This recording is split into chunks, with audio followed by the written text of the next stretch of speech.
sommes aujourd'hui dimanche 19 juin 1994, il est 16h22 à Kigali, dans le blindé de la FLM.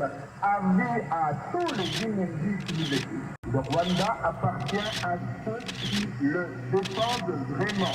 Et vous, les Guinéens, vous n'êtes pas demandé. Alors, j'ai une banderole de survie.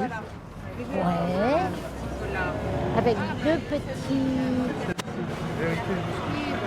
Dans cette période de pandémie mondiale, on peut penser que les commémorations peuvent attendre, que ce n'est pas une priorité. Or, le génocide des Tutsis est un fait essentiel de notre société, hélas. Le virus de la haine a besoin d'un vaccin, pas seulement une fois par an, le jour des commémorations. Il faut prévenir continuellement et faire une culture de l'éducation. L'éducation étant la meilleure arme pour lutter contre la haine de l'autre. Une arme, sinon pour changer le monde, en tous les cas pour le rendre meilleur. Autant de circonvolutions autour du terme de complicité, c'est pas un problème de vocabulaire. Le crime contre l'humanité est un crime imprescriptible. Mais la complicité de crimes contre l'humanité est également imprescriptible. Et ce à quoi nous sommes aujourd'hui confrontés, c'est à notre capacité, dans les mois qui viennent, avec nos associations, avec Survie, avec Cori, avec d'autres, à engager véritablement les poursuites pour crimes contre l'humanité, mais pour complicité française de ce crime contre l'humanité.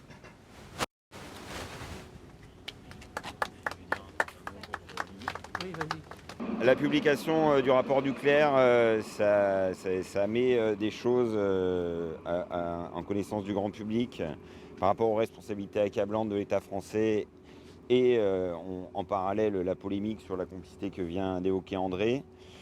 Ce que je voudrais dire, c'est qu'aujourd'hui, en fait, ce qu'il faut bien comprendre, c'est que le système politique qui a laissé commettre cette complicité de crimes contre l'humanité et de génocide au Rwanda est toujours le même système politique qui est aujourd'hui en application en Afrique.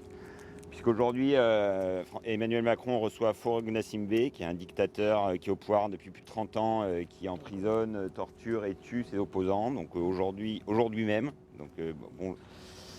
Et donc que ce système est toujours en place, que les chaînes de commandement parallèles qui ont été évoquées sont toujours en place et que en fait tout ce travail, cet apparent travail de mémoire et de remise en question est une opération qui nous semble une opération plutôt de renouveau pour continuer le système france-africain tel qu'il a été mis en place dès la fin de la colonisation. Et donc aujourd'hui, ce jour grave nous rappelle les conséquences que ça peut avoir, donc ce système politique que la France mène dans ses anciennes colonies. Et donc il ne faut pas arrêter ni la lutte et ni le travail de mémoire là-dessus. Voilà. Mais nous étions seuls et isolés. La population n'était pas au courant.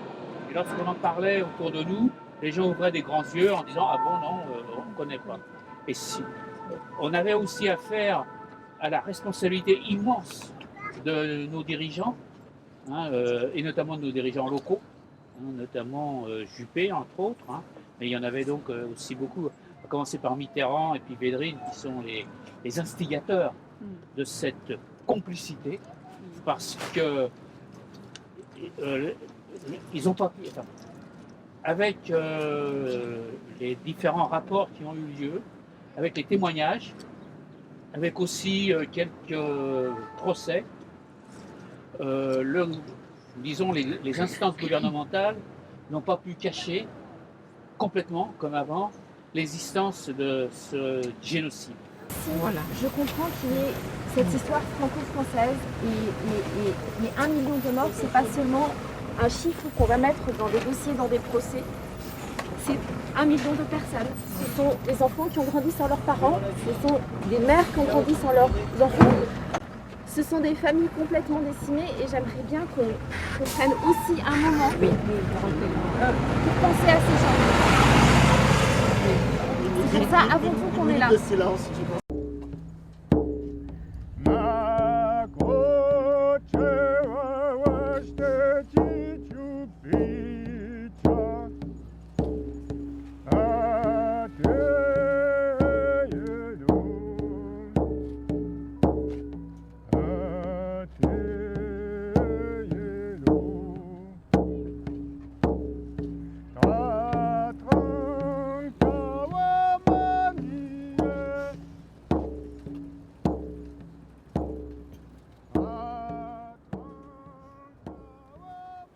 Alors, donc, chers amis, donc au nom de la ville de Bègles, nous tenions à être présents ici, à vos côtés, pour une nouvelle fois, depuis 2013, avoir une pensée pour toutes celles et ceux qui ont été massacrés, qui ont disparu au Rwanda. Un véritable génocide s'est déroulé. Et nous sommes fiers ici à Bègles d'être une de ces communes de France qui, depuis maintenant plus de 8 ans, à vos côtés, aux côtés des associations évidemment, de soutien des victimes et des associations qui réclament toute la lumière sur les responsabilités de chacun, j'y reviendrai. Nous sommes donc, je disais, très fiers d'être ici à vos côtés pour chaque 7 avril, depuis de nombreuses années, réclamer à la fois le devoir de mémoire.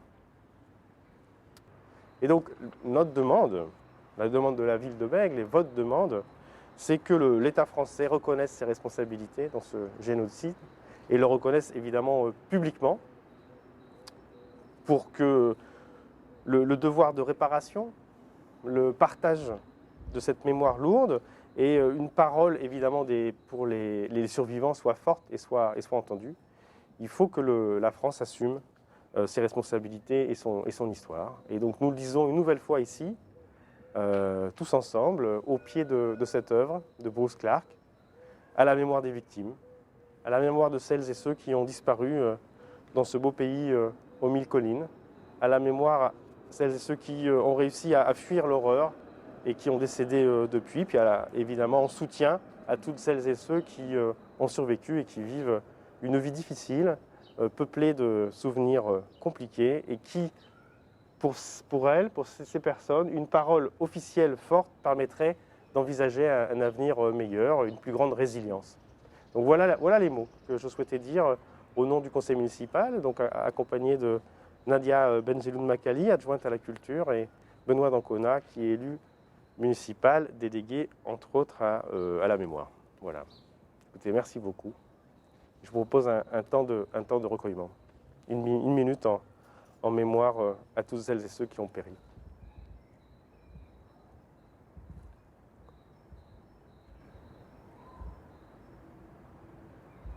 Voilà, et puis je voudrais aussi avoir un mot particulier pour Adélaïde, qui n'a pas pu faire le déplacement et qui est la cheville ouvrière, évidemment, de ces commémorations ici à Bègles.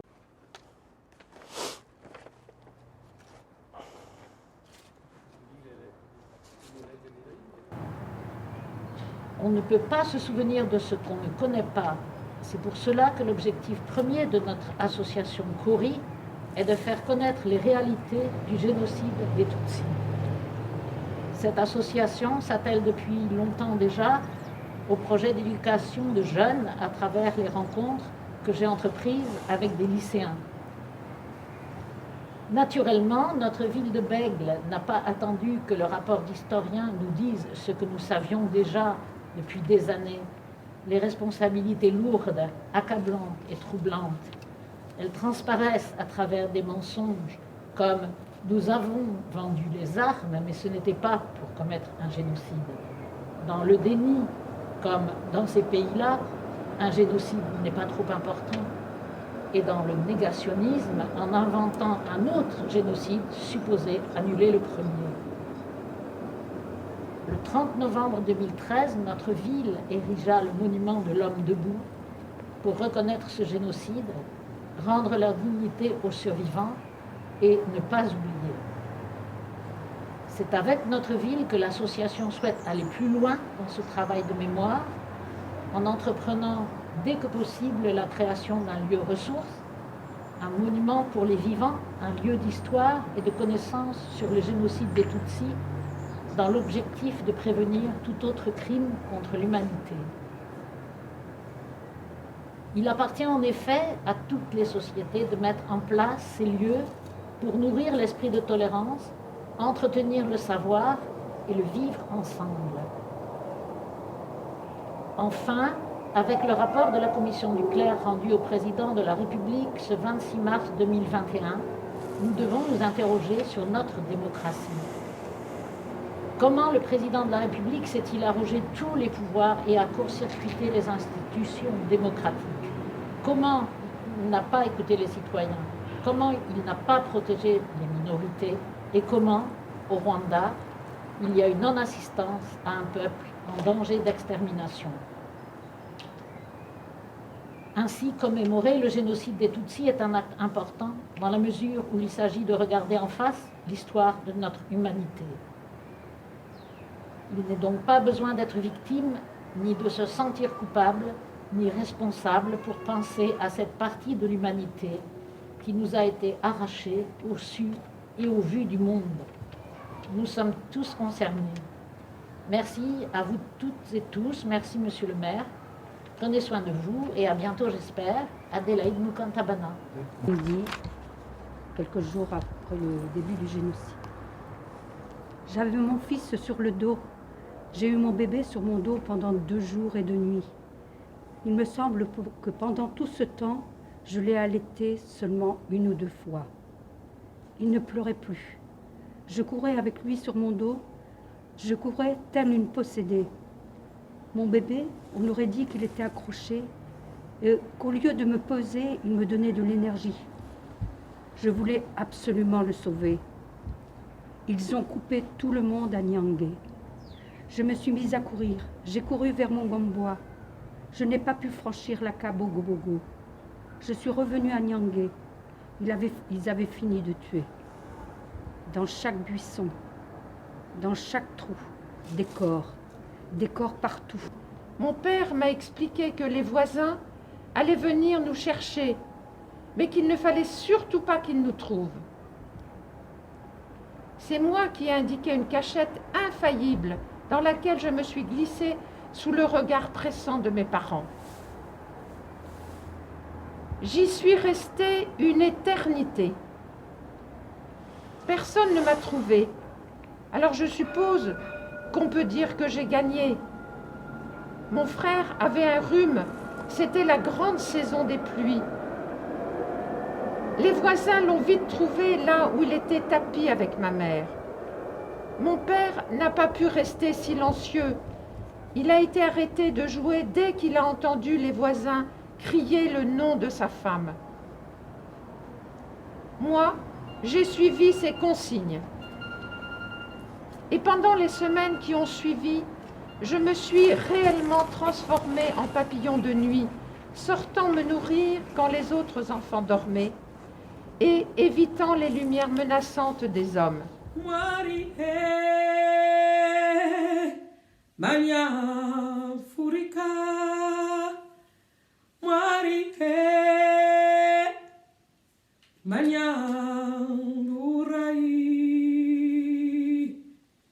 Kumutatabaye inzera karengane zose